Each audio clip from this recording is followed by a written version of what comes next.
नमो हरिहन्ताणं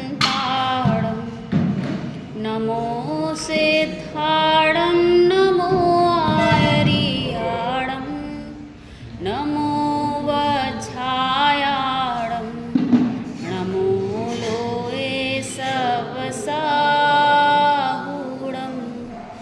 अरिहंत सिद्ध सूर्योपाध्याय साधु सर्व अर्थ के प्रकाशी मांगलिक उपकारी है। तिनको स्वरूप जान रागते भाई जो भक्ति काय को न माहे स्तुति को उच्चारी है। धन धन तुम ही से काज सब आज भये कर जोरी बारंबार वंदना हमारी है।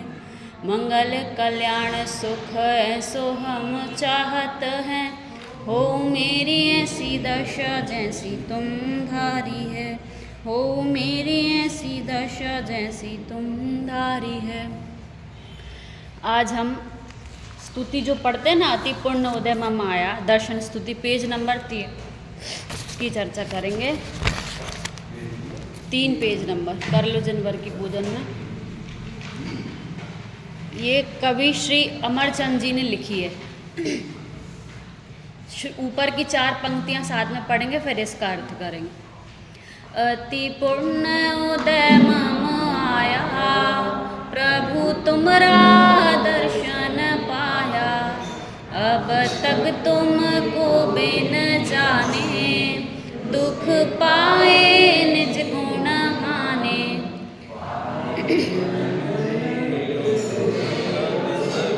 जगत को निज जान कर सर्वाज्ञ भाषित जगत हित कर। भव्य जीव जो है वह भगवान के सामने आके कैसी भावना भाते हैं वह स्तुति के माध्यम से बताया है।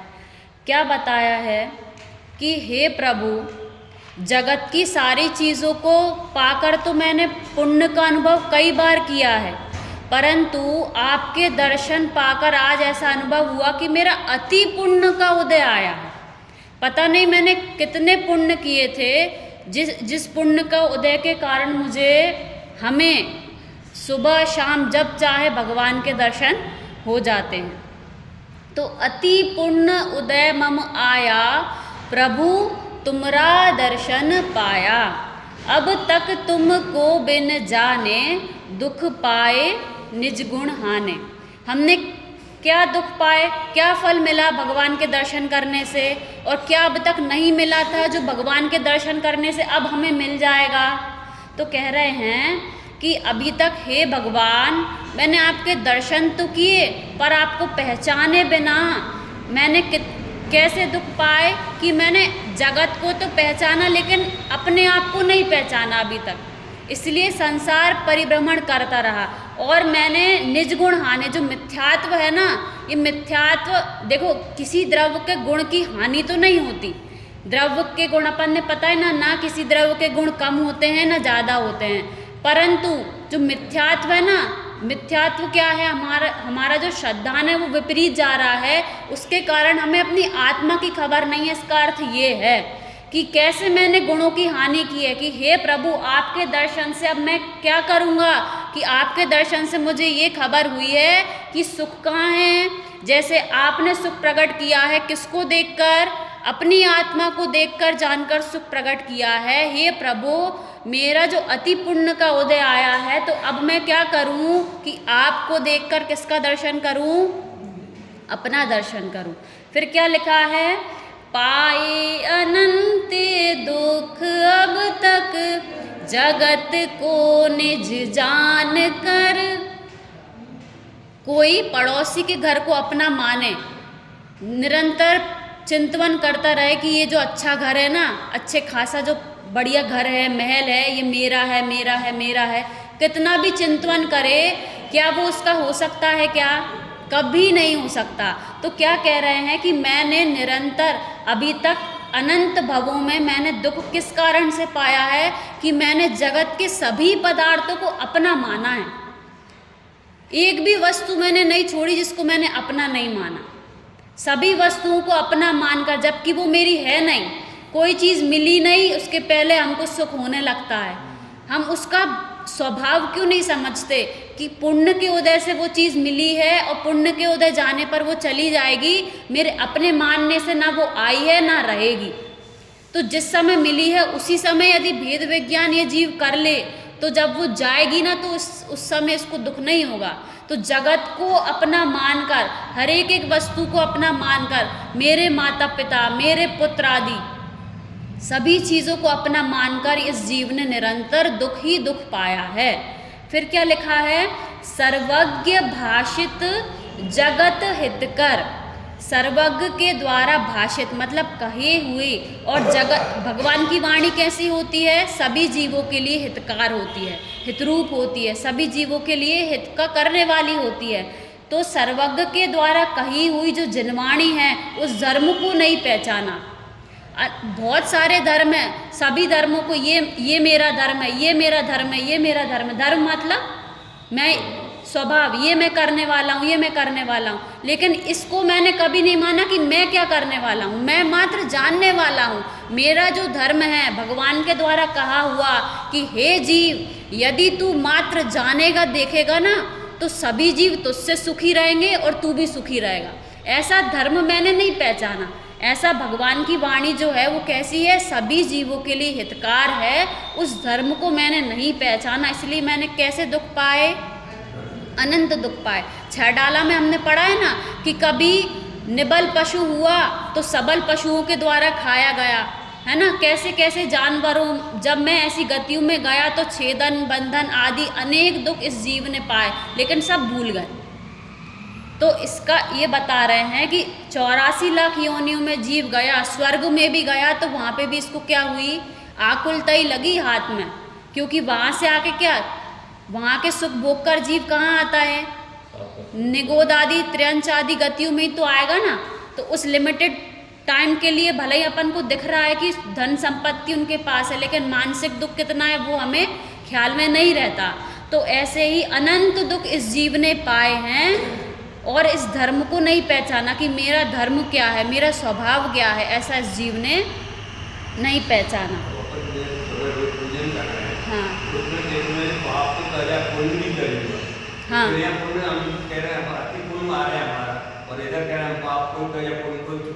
हाँ। तो वो ये है कि यहाँ पे इस पुण्य की बात चल रही है कि देखो पुण्य के उदय से अपन को भगवान मिले हैं। वही बात चल रही कि बाहर का जो सामग्री मिलती है वो तो पुण्य के उदय से मिलती है, लेकिन जो भगवान मिले हैं वो महापुण्य के उदय से मिले हैं। लेकिन क्या भगवान मिलने पर भी अपन को मोक्ष मिल जाएगा क्या?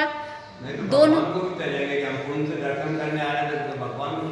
छोड़ना ही पड़ेगा, वो भी अपने लिए पर हैं। जब उनको छोड़ेंगे ना तभी अपने में आएंगे। इसलिए तो कहते हैं कि जब मुनिराज जो 6ठे 7वें गुण स्थानवर्ती मुनिराज होते हैं, जब वो जनवाणी लिख रहे होते हैं ना तो कहते हैं कि ऐसा लगता है कि वो आग की भट्टी में आ गए हो। तो वो जनवाणी लिखना आग की भट्टी क्यों कहा? क्योंकि जिस समय जीव का उपयोग बाहर रहता उस समय उपयोग अंदर नहीं रहता। उपयोग एक ही जगह काम करेगा, बाहर करेगा या अंदर करेगा। तो यही तो कह रहे भगवान कि जैसे मैं भगवान हूँ ना, ऐसी सभी जीव भगवान है। यही जानना महापुण्य का उदय है। तो भगवान को भी छोड़कर जब अपन भगवान को छोड़ेंगे, मतलब भगवान को छोड़कर विषय कषायों में लगने की बात नहीं है। भगवान को छोड़कर जब अपने में जाएंगे ना तो हम भी भगवान बन जाएंगे। वो वैसा है। और यहाँ हाँ, वो छोड़ने का मतलब ये नहीं कि बाहर के कार्यों में अपन लग जाएं। इसलिए तो यहाँ कहा है कि महापुण्य का उदय की। देखो 2 तरह के जीव हैं। एक वो जीव है जिसका घर द्वार नहीं है, रोड पे पड़ा है अपना, तो अब जाएंगे तो पता ही है ये अपना घर है, ये अपना कमरा है, अब जाके बढ़िया नाश्ता मिल जाएगा, खाना मिल जाएगा। तो ये क्या है, उनकी अपेक्षा कैसा है, ये अपना पुण्य का उदय। और बाकी सभी जीव जो अभी विषय कषायों में लगे हैं और अपन आ गए भगवान के पास, तो ये उनकी अपेक्षा क्या है, अति पुण्य का उदय। लेकिन ये पुण्य का उदय भी रमने पचने लायक नहीं है। ये बात अपन को यहाँ बताएंगे। हाँ और क्या कहते हैं ना, शुद्धात्म पंच गुरु जग में शरण न दोए। जिस समय शुद्धात्मा तेरे को शरणभूत नहीं लग रही तो पंच परमेष्ठी ही शरणभूत हैं। जगत में किसी और के पास मत जाओ। और जब जगत में और अपने पंच परमेष्ठी से भी देखकर लगे कि भाई यहाँ पर भी ये भी विकल्प मुझे परेशान कर रहे हैं, भगवान के दर्शन वाले विकल्प भी कैसे लग रहे हैं, विकल्प लग रहे हैं, परेशान कर रहे हैं, आकुलित कर रहे हैं, तो कहाँ चले जाओ, निर्विकल्प स्वरूप अपनी आत्मा में चले जाओ। हाँ देखो फिर क्या लिखा है, भव बंध कारक सुख प्रहारक विषय में सुख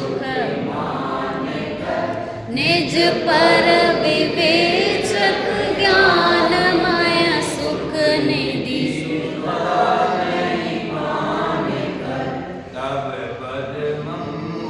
तब पद्म मोर में आए लखी कुमति विमोह पलाए निज ज्ञान कला और जागी।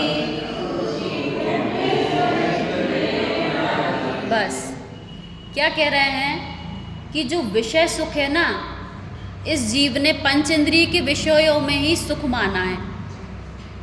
अच्छा भोजन मिल जाए, अच्छी जगह घूमने मिल जाए, अच्छी चीज़ें सुनने मिल जाए, अच्छे वस्त्र मिल जाएं, ये जो सारी पंचेंद्रियों के विषय हैं इनको इनमें सुख माना है। तो इनमें सुख क्यों नहीं माने हम? क्या बुराई है अच्छे कपड़े पहनने में, अच्छा खाने में, कोई चीज़ अच्छी है सुनने में, उसको अच्छे कहने में क्या बुराई है? क्या कह रहे हैं कि ये जो पंचेंद्रिय के विषय है ना, ये भव के बंध का कारण है। कैसे भव के बंध का कारण है कि हे मूर्ख, जहाँ सुख नहीं है वहाँ तू सुख मानेगा तो कहाँ जाएगा? संसार में ही रुलेगा। ये भव को बढ़ाने वाले हैं। अभी पंचेंद्रिय भोग तुझे मिल गए ना, ये क्यों कह रहे हैं कि हमें मिल गए ना पंचेंद्रिय भोग, तो हमें उन्हें वहाँ से छोड़ के मंदिर आना कैसा लगता है? कष्टदायी लगता है। थोड़ी बारिश हो जाए, ठंड हो जाए तो अपन को रजाई से निकल के मंदिर आने में कितना कष्ट लगता है। उस समय ये बात याद आनी चाहिए कि विषय जो है ना, ये कैसे हैं? भव बंध कारक सुख प्रहारक। अभी वर्तमान में भले ही तुझे इनमें सुख लग रहा होगा, लेकिन भविष्य में ये तेरे को सुख नहीं बल्कि दुख के कारण है। सुख का प्रहार करने वाले हैं, भविष्य में सुख का नाश करने वाले हैं पंचेंद्रिय विषय के भोग।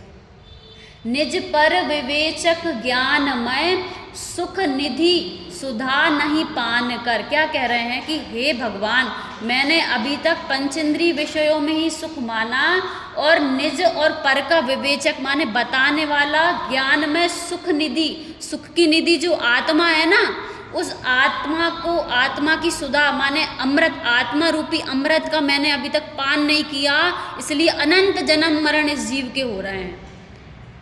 अपन इस पर्याय में आए हैं, इस पर्याय को कब छोड़ेंगे? और छूटनी ही है ये पर्याय। कुछ पता है कि किसी की कब छूट जाए? और ऐसी अनंत पर्याय इस जीव ने धारण की हैं। हमको दुख नहीं लगता कि अभी कुछ समय के लिए 50, 70, 60, 70 साल के लिए ये पर्याय मिल गई, इसके बाद कौन सी पर्याय होगी? किसी को पता है क्या? नहीं पता। तो क्या कह रहे हैं कि जो आत्मा है ना, वो सुख की निधि है। एक बार पहचान तो सही कि जो सुख है ना, वो किसको स्वभाव है? अपनी आत्मा का स्वभाव है।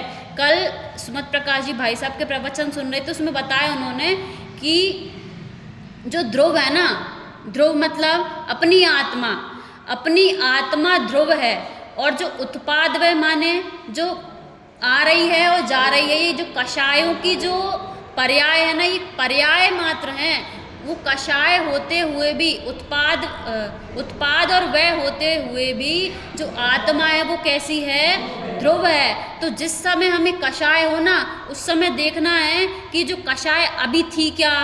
क्रोध आया जैसे, तो अभी पहले था क्या? क्रोध आया और चला गया। तो वो आया और चला गया, उस समय भी कुछ तो था जो ध्रुव रहा। उस क्रोध को किसने जाना? कि आत्मा ने जाना। तो ऐसा भेद विज्ञान यदि करेंगे कि उत्पाद वह होते हुए भी कषायों में मेरी आत्मा कैसी है? ध्रुव है। उसको जानने की यहाँ पे बात चल रही है कि किसको जानना है? कि उस सुख की निधि को जानो, तभी वो उस अमृत का पान करने पर आपको जन्म मरण नहीं होगा। फिर क्या लिख रहे हैं? तब पद्म मोर में आए लखी कुमति विमोह पलाए कैसे दर्शन की बात चल रही है कि सिर्फ आए माथा टेक के चले गए, मंदिर में आ गए, तब भी घर घर की बातें दिमाग में चल रही हैं। ऐसे दर्शन की यहाँ पे बात नहीं चल रही। कैसे दर्शन की बात चल रही है कि हे भगवान, जब से आपके पद, आपके चरण मेरे हृदय में बस गए, उर में बस गए, तब से क्या हुआ, लखी कर। कैसे लखा मैंने, जैसे ही आपको लखा, आपके चरण मेरे हृदय में आ गए, तब माने तब, ठीक है, पद माने चरण, मम माने मेरे, उर में आए हैं तब से कुमति, मति माने, मति किसके भेदे, ज्ञान के। तो जो मेरा ज्ञान है, वो ज्ञान जो कू था वो कैसा हो गया, सम्यक ज्ञान हो गया। और जो विमोह पलाय, जो मोह था, मोह भी कैसा हो गया, चला गया। माने मिथ्या दर्शन और मिथ्या ज्ञान चला गया। वही सच्चा दर्शन है, भगवान के दर्शन करना सम्यक सार्थक कब है, जब हमारे मिथ्या दर्शन और मिथ्या ज्ञान चले जाएं।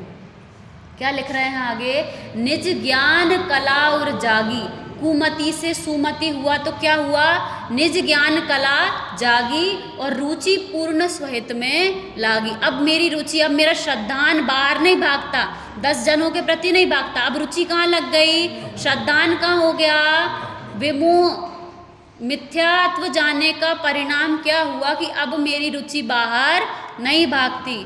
अभी तक शादी नहीं हुई थी तो कहाँ कहाँ रुचि जाती थी, अलग अलग जगह, अब रुचि कहाँ लग गई, एक के ऊपर। तो वही कह रहे हैं कि अब मैं आपसे बंध गया हूँ, मेरा श्रद्धान आपसे बंध गया है, अब मेरी रुचि जगह जगह नहीं भागेगी। वही सम्यक दर्शन है, वही सच्चा दर्शन है भगवान का। फिर क्या लिख रहे हैं आगे, मन में हूँ, इसके ऊपर, अच्छा हाँ, रुचि लगी हित में आत्म के सत्संग में, अब मन में हुई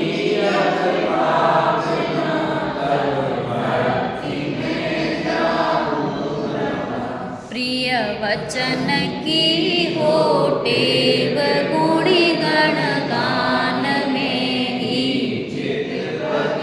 शुभ शास्त्र का नित हो मनन मन दो। अब क्या कह रहे हैं कि रुचि लगी हित में आत्म के।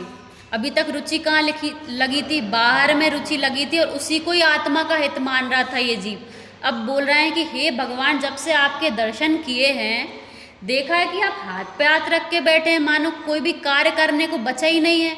आपके चरण क्या कह रहे हैं, अपन भक्ति पढ़ते हैं ना वाली, निरखो अंग अंग जिनवर के, कि चरण कमल जिनवर कहें घूमा सब संसार, कि सारा संसार घूमने के बाद भी ध्रुव आत्म तत्व ही सार। क्या कह रहे हैं कि ध्रुव आत्मा ही कैसा है, सार है। आपके दर्शन करके ऐसा भाव हुआ है कि जैसे आप भी जगत से थक के अपने में बैठ गए, कि मैं भी वैसे ही जगत से थक के अपने में बैठ जाऊं। और मेरी रुचि अब आपके दर्शन करने के बाद कहाँ लगी है, कि आत्मा के हित में ही लगी है। सत्संग में अब मन लगा। हे प्रभु, अब बाहर के लोगों के संग में मन नहीं लगता, अब कहाँ मन लगता है, सत्संग में। सत्संग मतलब 2 अर्थ, सत माने आत्मा, कि पहला तो आत्मा के संग में अच्छा लगता है, या दूसरा जो आत्मा को जानते हैं उनके संग में अच्छा लगता है, जो आत्मा की बात करें उनके संग में अच्छा लगता है। अब बाहर के संग साथी अच्छे नहीं लगते। अब किसकी रुचि लग गई, निज आत्मा की रुचि लग गई। क्या लिखा फिर आगे, मन में हुई अब भावना, तब भक्ति में जाऊं रंगा। कह रहे हैं कि जब मैं अपने आत्मा में नहीं जा पाऊं तो मेरी भावना यही है कि मैं आपकी भक्ति में ही लगा रहूं। जब भक्ति में मन नहीं लगे तो कहाँ जाऊं, अपने में जाऊं। और जब अपने में मन नहीं लगे तो 2 ही काम है, शुद्धाता मारू पंच गुरु। फिर आगे क्या लिखा है, देखो, जब जीव मन वचन और काय 3 चीजें होती है ना, इनकी शुद्धता की बात यहाँ पे की, कि प्रिय वचन की हो टेव, गुणी गण गान में ही चित पगे। वचन की बात चल रही, टेव मतलब होता है आदत, कि अब भगवान आपके दर्शन करने के बाद अब ऐसी आदत पड़ गई कि बुरे वचन निकलते ही नहीं है मुख से, क्योंकि सभी जीव भगवान दिखते हैं ना, तो किसी जीव के कषाय रूप परिणाम देखकर अब बुरे वचन ही नहीं निकलते। कैसे वचन निकलते हैं, प्रिय वचन की हो टेव। अब आदत ही पड़ गई प्रिय वचन बोलने की। क्या लिखा है, गुणी गण गान में ही चित पगे। और कैसे कि गुणी जनों के गान में ही चित लगता है। अब मन कहाँ लगता है कि गुणों का गुणानुवाद करने में, किनके, गुणी जनों के। फिर क्या लिखा, शुभ शास्त्र का नित हो मनन, मन दोष वादन ते भगे। क्या लिख रहे हैं कि शुभ शास्त्र का नित हो, निरंतर किसका मनन चलता है, अब मन में शास्त्रों का ही मनन चलता है, मन में और विकल्प नहीं चलते। वाणी से तो अच्छी बात निकलती है, मन में भी शास्त्रों का ही चिंतन चलता है। और मन दोष वादन ते भगे। फिर क्या लिखा है, देखो आगे पढ़ते हैं।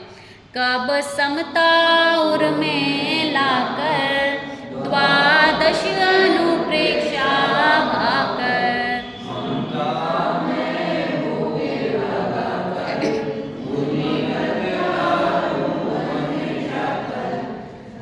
बस बस बस बस, क्या कह रहे हैं कि वचन और मन की शुद्धता तो हो गई, हे प्रभु अभी जो चारित्र की अशुद्धता दिख रही है ना, ये भी मुझे अब अच्छी नहीं लगती। जो वेश, जो मेरा वेश है ना, जैसे कोई बच्चे स्कूल जाते हैं ना, तो स्कूल की ड्रेस उन्हें पहना देते हैं, तो उन्हें उसकी स्कूल की ड्रेस अच्छी लगती है क्या, नहीं लगती।